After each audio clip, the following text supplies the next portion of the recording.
Popin Media. Share the name. Solemnly affirm. Solemnly affirm. Solemnly affirm. That I will be faithful. That you will be faithful. And bear true.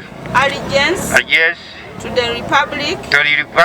Of Uganda. And that. I will preserve. Protect and defend the Constitution. So help me Allah. Congratulations. A true regard to allegiance to the Republic of Uganda and that I will preserve, protect and defend the Constitution. Jima Sharif solemnly affirm that I will give faithful service to this council and support and uphold the Constitution of the Republic of Uganda as by law established. So help me Allah. Solemnly affirm that I will be faithful and bear true allegiance to the Republic of Uganda and that I, Muzanganda Muganga Christopher Semwanga, swear in the name of Almighty God that I will be faithful and bear true allegiance to the Republic of Uganda and that I will preserve, protect and defend the Constitution of Uganda. So help me God.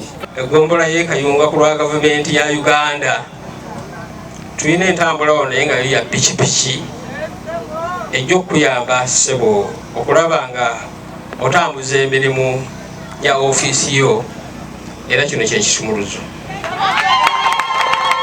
N'olwekyo ssebo eno ye sitampu ejjanga okunyweza ekinkumu kyo ng'omaze okukiteeka ku biwandiiko. Nze Onjima Sharif akiikirira eggombolola ly'e Kayunga ow'abavubuka. Nsuubiza abavubuka bonna abanteekamu obwesige mu kalulu konna nga tuli mu kamyufu ne mu kaabonna basuubizanga omuvubuka agenda kubeera ku mwanjo kubanga teri saavisi ya muvubuka egenda kuwagamira. Nsembedde ddala ku dayini kwennyini we basaavingira era abavubuka mbasuubiza. Kyonna kye munsuubira mu buli kye nabasuubiza ngenda kubanga nsobola okubeera nga kituuka. Abavubuka nabasuubiza ekisooka projekiti zonna eziva ku disitulikiti layini nga bw'erina okubeera ng'etuuka ku muvubuka erina okubeera ng'etuuka. Ssente za gavumenti zonna YLP zino PDM percentage entuufu ey'abavubuka erina okutambulirako. Zonna service byonna mu production byonna ebigenda okujja nga bigenda mu bavubuka kakasa nga bigenda kubeera nga bituukayo. Kisikula Badiru ntikira abakadde nze ntwala eggombolola eno Kayunga nga ndi kansala waabwe. Gamba nzize nga bwe bamaze okunonda bwe tumaze okulayira tujja kutandikira ku eby'emyaka 7 nga twagala abantu basobole okufuna ssente ez'abakadde kubanga emyaka gye baatuwa mingi 9 abantu tebafunye saavisi bulungi ku ssente ezo era bafudde tebafunye kubanga abasinga obungi bagenda ssente babawandikangako emyaka mito naye nga abantu ba myaka 9 babawandikako emyaka 45. Sina budgeti naye budgeti gyentambulirako ye budgeti ya mukama waffe ali mu buyinza n'ekibiina ekiri mu buyinza okukolera abantu omuli amakubo amasannyalaze ebyenjigiriza n'ebyobulamu ate naye puroguramu eno ya PDM kakati nga pulezidenti bwe yagamba nti ffe abakulembeze tuli basaale okubeera bakalondoozi. N'olwekyo nkomyewo okubeera kalondoozi okubeera nampala okulabika nga emirimu gya gavumenti gyonna ngirondoola ate gikolebwe bulungi abantu baffe Kayunga sub-county basobole okulaakulana n'okulabika nga bejja mu bwavu.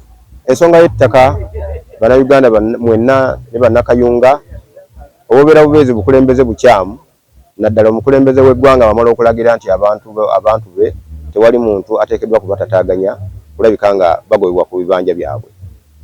N'olwekyo mu buufu obwo Chairman w'LC3 obeera musaale nnyo kulabika nga oluŋŋamya ensonga eyo n'okugiteekesa mu nkola abantu bo abawangalira ku bibanja babeere nga tebanataaganyizibwa abantu ba nannyini ttaka Otherwise president yali yagamba oba government ya wakati tuwakiri waberewo land fund esente zisobola okusasulwa abantu bananyini mataka baberenga basasulwa sente batuuze basigale ku bibanja byabwe. N'ekyo nali musaale nnyo mu kisanya kyange ng'eggombolola y'e Kayunga eyasookera eryali likulembedde abatuuze oba abalonzi obutataganyizibwa bantu battaka.